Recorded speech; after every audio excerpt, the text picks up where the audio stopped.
और किसको कहेंगे हम व्यभिचारी याद और किसको कहेंगे हम अव्यभिचारी याद? हाँ, एक शिव, एक शिव आत्मा,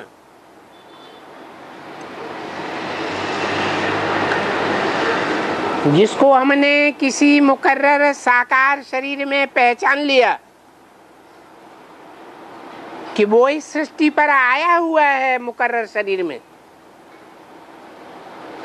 उसकी ही याद रहे और कोई भी देहधारी की याद ना आए या इंटरफियर न करे, उसको कहेंगे अव्यभिचारी याद। अगर उसकी याद में हम बैठे हैं और घड़ी घड़ी कोई इंटरफियर कर देता है, याद में बीच में टांग अड़ा के आ जाता है, जैसे बाबा ने कहा लगाव झुकाव की पहचान क्या है?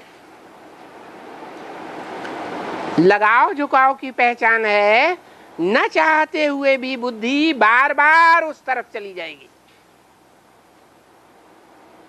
जिसको हम याद नहीं करना चाहते हैं वो बार बार याद आ जाते हैं। वो बम्बैया वालों ने गीत गा दिया, जिन्हें हम भूलना चाहें वो अक्सर याद आते हैं।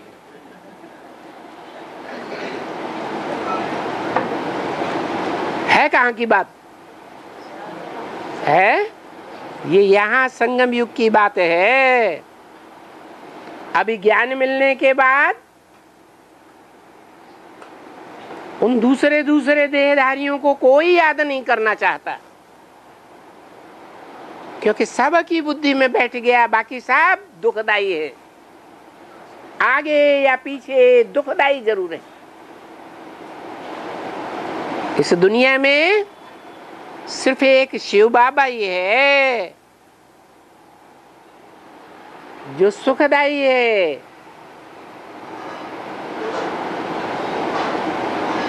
इसलिए सुखदाई को याद करना होता है या दुखदाई को याद करना होता है?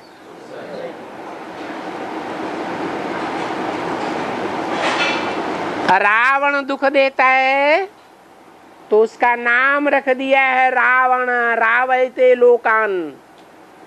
जो लोगों को रुलाता है, दुखी होते हैं तो रोते हैं।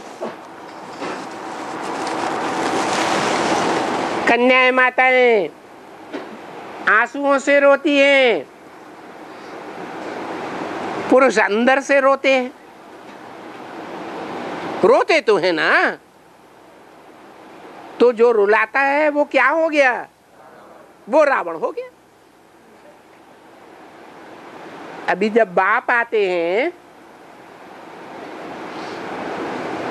तो सारी दुनिया जैसे सन 36 की बात, सन 42 की बात, एक आत्मा एक तरफ और सारी दुनिया दूसरी तरफ।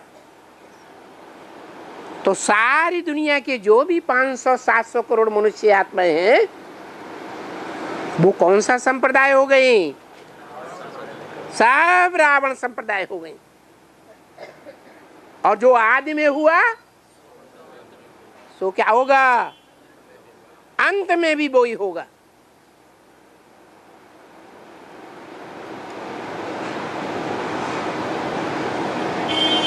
तो सब दुखदाई है।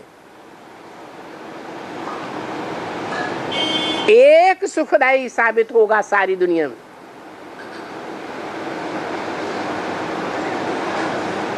तो कौन होगा जो उसको याद न करना चाहे? लेकिन जो याद आते हैं वो क्यों याद आते हैं?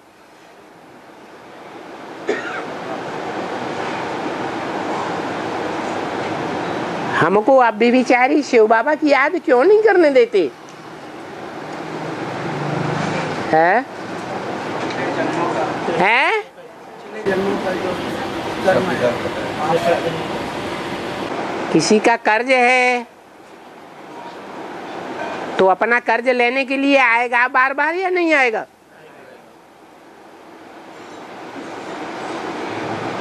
तो उनसे हमने प्रीति का कर्ज लिया है और बाप को छोड़ दिया है। क्या कहा? पूर्व जन्मों में क्या किया है? उनसे प्यार का कर्ज लिया है और बाप को छोड़ दिया। तो जिनसे प्यार का कर्ज लिया है, भले कोई भी संबंध से, तो बार बार याद आते हैं। हमारी याद को व्यभिचारी बना देते हैं। और